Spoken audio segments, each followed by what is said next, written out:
મારું નામ ડાભી મનીષા મનસુખભાઈ છે।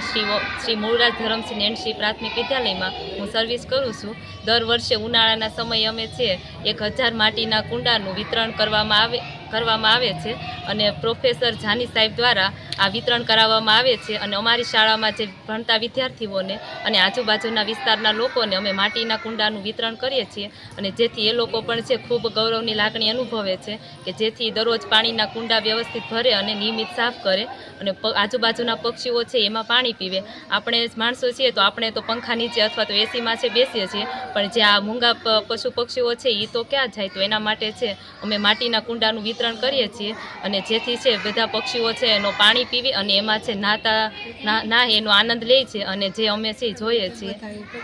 મારી શાળાનું નામ શ્રી મૂળરાજ ધરમસિંહ એનસી પ્રાથમિક વિદ્યાલય છે।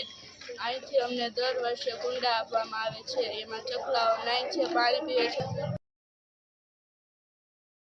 મારું નામ ડાભી મનીષા મનસુખભાઈ છે। શ્રી મૂળરાજ ધરમસિંહ એનસી પ્રાથમિક વિદ્યાલયમાં હું સર્વિસ કરું છું। દર વર્ષે ઉનાળાના સમયે અમે છે 1000 માટીના કુંડાનું વિતરણ કરવામાં આવે છે અને પ્રોફેસર જાની સાહેબ દ્વારા આ વિતરણ કરાવવામાં આવે છે અને અમારી શાળામાં જે ભણતા વિદ્યાર્થીઓને અને આજુબાજુના વિસ્તારના લોકોને અમે માટીના કુંડાનું વિતરણ કરીએ છીએ અને જેથી એ લોકો પણ છે ખૂબ ગૌરવની લાગણી અનુભવે છે કે જેથી દરરોજ પાણીના કુંડા વ્યવસ્થિત ભરે અને નિયમિત સાફ કરે અને આજુબાજુના પક્ષીઓ છે એમાં પાણી પીવે। આપણે માણસો છીએ તો આપણે તો પંખા નીચે અથવા તો એસીમાં છે બેસીએ છીએ, પણ જે આ મૂંગા પશુ પક્ષીઓ છે એ તો ક્યાં જાય, તો એના માટે છે અમે માટીના કુંડાનું વિતરણ કરીએ છીએ અને જેથી છે બધા પક્ષીઓ છે એનો પાણી પીવી અને એમાં છે નાહે એનો આનંદ લે છે અને જે અમે છે જોઈએ છીએ।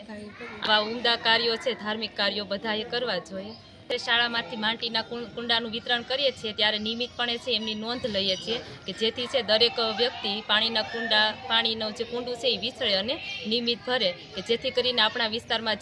જે જીવ બોલી નથી શકતું કે એ છે વ્યવસ્થિત પાણી એમાં પીવે અને નાહવાનો છે એ આનંદ લે છે અને આવા ધાર્મિક કાર્યો છે બધાએ કરવા જોઈએ કે જેથી આપણે કોઈ એક વ્યક્તિથી નહીં પણ જો આવું બધા અન્ય વ્યક્તિ કરે તો જે મૂંગા પશુ પક્ષીઓ છે તેનો આનંદ લઈ શકે છે।